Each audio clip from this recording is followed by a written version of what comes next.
நமஸ்தே குட்டீஸ். நம்மளோட குட்டி ஹிந்தி லேர்னர் சேனல்ல பிரவேசிகா நியூ சிலபஸ் செகண்ட் புக்ல இருக்க ஏகாங்கி தான் நம்ம இந்த வீடியோல பார்க்க போறோம். இப்போ நம்மளோட பிரவேசிகா நியூ சிலபஸ் செகண்ட் புக் இருக்கு, அதுல பாருங்க 4th பேஜ்ல இருக்கு அந்த இண்டெக்ஸ் பஹலா பாக் 5 ஏகாங்கி, அது 5 நாடகங்கள்.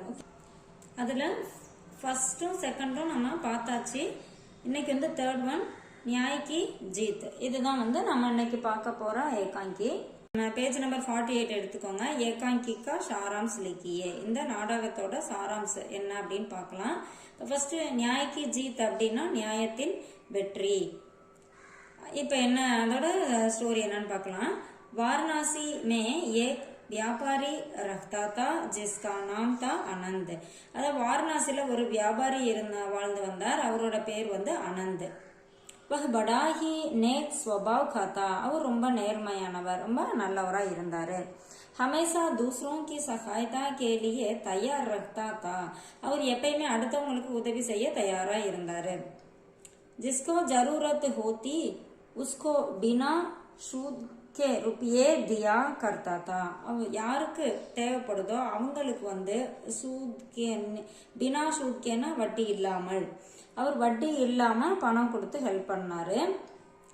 उसके विचार में सूद लेना और देना दोनों गुनाह दे, அதாவது அவரோட எண்ணப்படி வட்டி கொடுக்கறது வாங்கறது ஒரு குற்றமா இருந்துச்சு. उसी नगर में कृष्णदास नामक एक कंजूस सेठ रहता था. அதே நகரத்துல கிருஷ்ணதாஸ் அப்படிங்கிற ஒரு கஞ்சத்தனமான ஒரு சேட் வந்து இருந்தாரு. अनंत के कारण उसका सूदखोरी का कारोबार चौपट हो गया. அதாவது அனந்த் வந்து யாருக்குமே வட்டி வாங்காம காசு கொடுக்கறாரு இல்லையா, அந்த காரணத்தினால உஸ்கா சூத்கோரி அப்படின்னா அவரோட அந்த சூத்கோரி கா காரோபார், அவர் அந்த வட்டி கொடுத்து வாங்குற பிசினஸ் பண்ணிட்டு இருக்காரு, அந்த பிசினஸ் வந்து சௌப்பட் ஹோகையான கெட்டு போச்சு. इसलिए वह उससे जलता था. இதனால நம்ம ஒருத்தர் யார் மூலமாவது அவங்களோட பிசினஸ் கெட்டு போச்சுன்னா அவங்க மேல ரொம்ப கோபமா இருப்பாங்க இல்லையா, அந்த மாதிரி இவரும் வந்து கோபமா இருக்காரு. யார் மேல? ஆனந்த் மேல அந்த கிருஷ்ணதாஸ் வந்து ரொம்ப கோபமா இருக்காரு. அடுத்து பாருங்க. एक बार आनंद के एक मित्र बसंत को अपनी विवाह के सिलसिले में 2000 रुपयों की जरूरत पड़ी. அதாவது ஒரு முறை வந்து அனந்தோட ஃப்ரெண்டு வசந்த், அவருக்கு வந்து கல்யாண வேலைக்காக ஒரு 2000 ரூபாய் தேவைப்பட்டுச்சு. சோ என்ன பண்றாரு, वह आनंद के यहाँ उधार मांगने की इच्छा से गया, परंतु उसका हाथ उस वक्त बिल्कुल खाली था. அவர் என்ன பண்றாரு, அனந்த கிட்ட அந்த காசு வாங்கிட்டு வரலாம் அப்படிங்கறதுக்காக போறாரு. பரந்து ஆனா அவர்கிட்ட அந்த டைம்ல பாத்தீங்கன்னா காசு இல்ல. ஓகேவா, खाली बिल्कुल खाली கொஞ்சம் கூட இல்ல. फिर भी उसने कृष्णदास सेठ से अपने नाम रुपये दिलवा दिए. அதாவது அவர்கிட்ட காசு இல்ல, இருந்தாலும் அவர் என்ன பண்றாரு, அந்த கிருஷ்ணதாஸ் கிட்ட தன்னோட பேரை சொல்லி காசு வந்து வாங்கி கொடுக்கறாரு. கிருஷ்ணதாஸ் ने रुपये देते वक्त शर्त यह रखी थी. அதாவது கிருஷ்ணதாஸ் ஏற்கனவே ஒரு மேல சரியான கோவத்துல இருக்காரு இல்லையா, அந்த காசு கொடுக்கற சமயத்துல ஒரு கண்டிஷன் போடுறாரு. என்ன அப்படின்னா, कि अगर 2 मास के अंदर रुपये वापस नहीं मिले तो यह आनंद को शरीर से आधा से மாம்ஸ் காட் லேகா. அதாவது ஒரு 2 மாசம் வந்து டைம் கொடுத்திருக்காரு. அந்த 2 மாசத்துக்குள்ள ஒருவேளை நீங்க அந்த பணத்தை திருப்பி தர முடியல அப்படின்னா, அனந்த் இருக்காருலே அவரோட உடம்புல பாதி உடம்ப சதைய நான் வெட்டி எடுத்துக்குவேன் அப்படின்னு ஒரு கண்டிஷன் போட்டிருக்காரு. அனந்த் ने स्वीकार कर लिया, आनंद வந்து ஒத்துக்கிட்டாரு. क्योंकि उसे आशा थी कि जल्दी ही उसकी नावों लौट आएंगी और उसके पास रुपयों की कमी नहीं रहेगी. அதாவது அவர் என்னன்னா, அவருக்கு ஒரு நம்பிக்கை, இவர் வந்து இந்த பிசினஸ் எல்லாம் நிறைய பண்றாரு, கப்பல் வேலை பிசினஸ் எல்லாம் பண்றாரு. அப்ப அவரோட அந்த போட் இருக்கு இல்லையா, படகு, அதுல வந்து சரக்கு கப்பல், அது வந்து கொஞ்ச நாளையில திரும்பி வந்துரும். அந்த சரக்கெல்லாம் நம்ம பிசினஸ் பண்ணி நம்ம அமௌண்ட் கொடுத்துடலாம். அப்ப வந்து அவர்கிட்ட அமௌண்ட்டுக்கு எந்த குறைபாடும் இருக்காது. அதனால அந்த மாதிரி அவரு நினைச்சாரு. दुर्भाग्यवश अதாவது दुर्भाग्यवशमा अनंत की सारी नावों तूफान के कारण डूब गई. ஆனா ஒரு துர்பாகியவசமா என்னாச்சு, அவரோட அந்த கப்பல் படகு எல்லாமே தண்ணியில புயல்லால மூழ்கிருச்சு. उसका सारा व्यापार चौपट हो गया. அவரோட எல்லா வியாபாரமும் கெட்டு போச்சு. वह रुपये वापस नहीं कर पाया तो कृष्णदास ने उस पर अदालत में दावा दायर कर दिया. அவன் என்ன பண்றாரு, வேற வழி இல்லை, நம்ம வந்து அவர்கிட்ட காசு இல்லை, கொடுக்க முடியல. ஸோ அந்த கிருஷ்ணதாஸ் என்ன பண்றாரு, அவர் மேல கோர்ட்ல வழக்கு போடுறாரு. ஓகேவா. அதுக்கப்புறம் பாருங்க, बसंत को इस बात का पता लगा और वह आनंद को बचाने की कोशिश में लग गया. வசந்துக்கு வந்து இந்த விஷயம் தெரிய வருது, ஏன்னா ஆனந்த் வந்து இந்த மாதிரி மாட்டிக்கிட்டாரு அப்படிங்கிற விஷயம் தெரியுது. ஸோ அவரை காப்பாத்துறதுக்கான முயற்சியில இறங்குறாரு.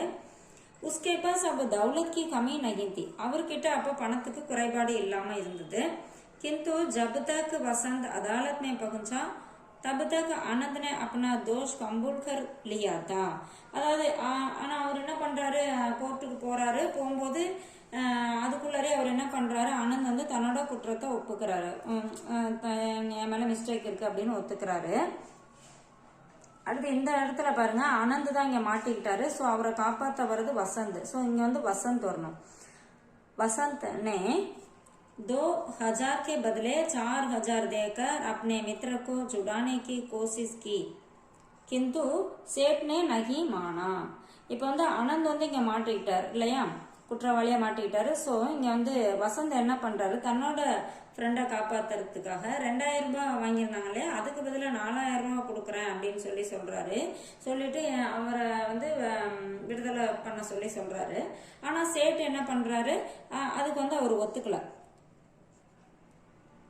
वह शर्त नामे के अनुसार, அதாவது சர்து அந்த கண்டிஷன் போட்டாங்க இல்லையா, அதுபடி आधा से मांस काट ही लेना चाहता था. அதாவது பாதி உடம்பு மாமிசம் இருக்கு இல்லையா, அதை நான் வெட்டிக்க விரும்பினாரு.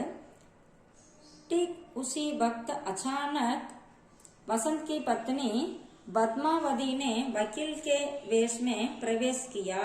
இப்போ வந்து அந்த வசந்தோட வைஃப் திடீர்னு அந்த நேரம் வந்து ஒரு இல்ல எனக்கு அந்த உடம்பு தான் நான் சொன்னபடி வேணும் அப்படின்னு சொல்லும் போது அந்த சமயத்துல கரெக்டா என்ன பண்றாங்க, திடீர்னு அந்த வசந்தோட வைஃப் பத்மாவதி அவங்க வந்து வக்கீலா வராங்க. வக்கீலா இந்த வழக்குக்கு ஆஜராகிறாங்க.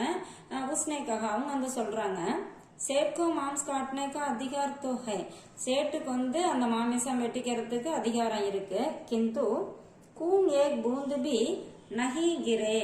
अगर खून गिराया मांस के वजन में जरा भी कमी बेसी हुई तो सेठ को अपने प्राण देना होगा. அதாவது அவர் உடம்பு அந்த வெட்டி எடுக்கும் போது ஒரு டிராப் கூட பிளட் வந்து வெளியில வரக்கூடாது. அப்படி வெளியில வர மாதிரி எடுத்தாங்க அப்படின்னா சேட்டுக்கு வந்து மரண தண்டனை, பிரான் தேனே ஹோங்கே, அவர் உயிரை விட நேரிடும் அப்படின்னு சொல்றாங்க. சேட் கிருஷ்ணதாஸ் யாக சுன்தே ஹி டர் கயா. இதை கேட்டுட்டு அவர் ரொம்ப பயப்படுறாரு. எப்படி இருந்தாலும் பிளட் கொஞ்சம் கூட வராம எப்படி வெட்ட முடியும், ஸோ பயப்படுறாரு. उसने बिना रुपये लिए ही अपना दावा उठा लिया. அதாவது அவர் என்ன பண்றாரு, அந்த சேட் வந்து பயந்து போய் பணமே இல்லைனாலும் பரவாயில்ல அந்த கேஸ் வந்து வாபஸ் வாங்கிக்கிறாரு. यह ஏங்கா कि शेक्सपियर के प्रसिद्ध नाटक मर्चेंट ऑफ वेनिस पर आधारित है. இந்த நாடகம் வந்து ஷேக்ஸ்பியரோட ஒரு ஃபேமஸ் நாடகம் மெர்ச்சன்ட் ஆஃப் வெனிஸ் அப்படிங்கிற ஒரு நாடகத்தை பேஸ் பண்ணி வருது, அதுல இருந்து கொடுத்துருக்காங்க அப்படின்னு சொல்றாங்க. ஓகே குட்டீஸ், இப்போ இந்த சாராம்சம் நம்ம படிச்சதுனால உங்களுக்கு வந்து இதோட சரித்திர சித்திரன் ஒரு டிப்பனி இதெல்லாம் எழுதுறது உங்களுக்கு ரொம்ப ஈஸியா இருக்கும். ஓகே, இது உங்களுக்கு ரொம்ப உபயோகமா இருக்குன்னு நினைக்கிறேன். All the best, see you, bye.